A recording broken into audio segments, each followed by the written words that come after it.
পৃথিবীতে যতগুলো শহর রয়েছে তার মধ্যে আমি যদি ঢাকাকে অন্যতম একটি শহর বলি, ঢাকাকে একটি ব্লেসিং রাজধানী বলি, তাতেও ভুল হবে না। কারণ এই একটি শহরের চারপাশে 5টি নদী রয়েছে, যা পৃথিবীর কয়টি শহরের পাশে রয়েছে সেটি আমি আসলে ঠিক বলতে পারবো না। পৃথিবীর বড় বড় যে উন্নত যে শহরগুলো রয়েছে সেগুলো নদীকে কেন্দ্র করেই কিন্তু তৈরি হয়েছে, কারণ যোগাযোগ ব্যবস্থা কিন্তু অন্যতম একটি বিষয়। ঠিক ঢাকার আশপাশেও কিন্তু 5টি নদী রয়েছে। চাইলে এই 5টি নদীকে কেন্দ্র করে ঢাকা শহর হতে পারত পৃথিবীর শ্রেষ্ঠ শহরগুলোর মধ্যে একটি, কিন্তু পরিতাপের বিষয় সেটি সম্ভব হয়নি। এই মুহূর্তে আমি দাঁড়িয়ে আছি ওয়াটার বাস যেটিকে বলা হয়, সেই ওয়াটার বাসের উপর।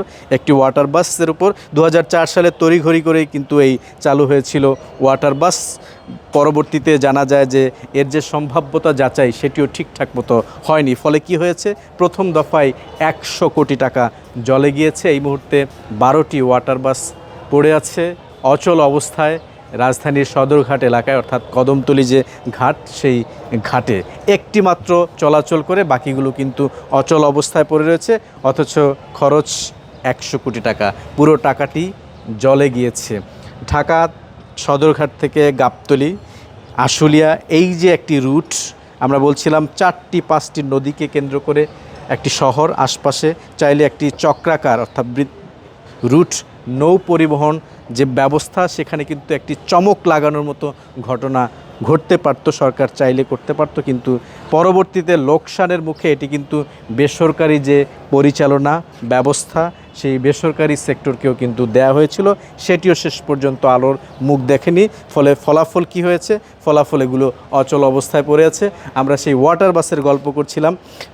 আমাদের দেশের যারা সরকারি কর্মকর্তা কর্মচারী রয়েছেন তারা প্রায় বিদেশ ভ্রমণে যান, সেখানকার উন্নত শহরের আশপাশে তারা নানা রকমের এরকম ওয়াটার বাস, নানা রকমের ট্যাক্সি সেবা, বিভিন্ন ধরনের জিনিস দেখে আসেন। পরবর্তীতে তারা ঢাকায় এসে এরকম মন্ত্রণালয়কে পরামর্শ দিয়ে থাকেন যে এই ধরনের যদি ওয়াটার বাস বা অন্য কোনো প্রকল্প নেওয়া যায় তাহলে হয়তো সেই দেশের মতো রাতারাতি লাভবান হওয়া সম্ভব বা উন্নত যে নাগরিক সুবিধা সেটি দেওয়া সম্ভব। কিন্তু এই প্রকল্পটিও কিন্তু একই উদ্দেশ্যে নেওয়া হয়েছিল, খুবই সুন্দর প্রকল্প, 5টি নদীকে কেন্দ্র করে আশপাশের, কিন্তু শেষ পর্যন্ত আলোর মুখ দেখেনি এই প্রকল্পটি।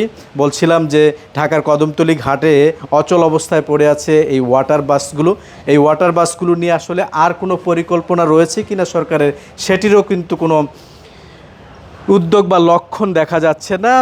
বোঝাই যাচ্ছে যে এগুলো শেষ পর্যন্ত আসলে এভাবেই অপচয় হতে হতে একসময় শেষ হয়ে যাবে, এর কোনো ভবিষ্যৎ নেই।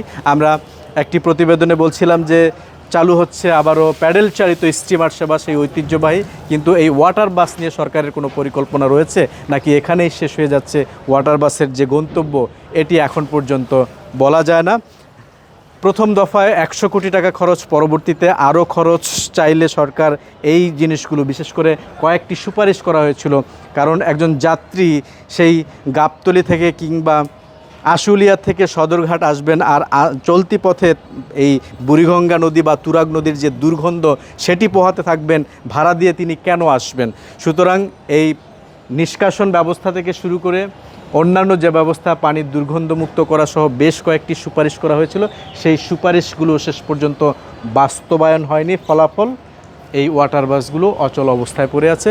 এবং বলছিলাম যে এই ওয়াটার বাসগুলো আসলে শেষ পর্যন্ত কি হবে, এগুলো কি অন্য কোনো ঘাটে স্থানান্তর হবে, হাওরে নিয়ে যাওয়া হবে বলা হয়েছিল। হাওর এলাকায় এই ওয়াটার বাসগুলো চলবে বেসরকারি ব্যবস্থাপনায়, সেটিও কিন্তু দেখা যাচ্ছে না, সেটির কোনো আলামত নেই। সুতরাং বলা চলে এই ওয়াটার বাসের যে গন্তব্য সেটি এখানেই শেষ।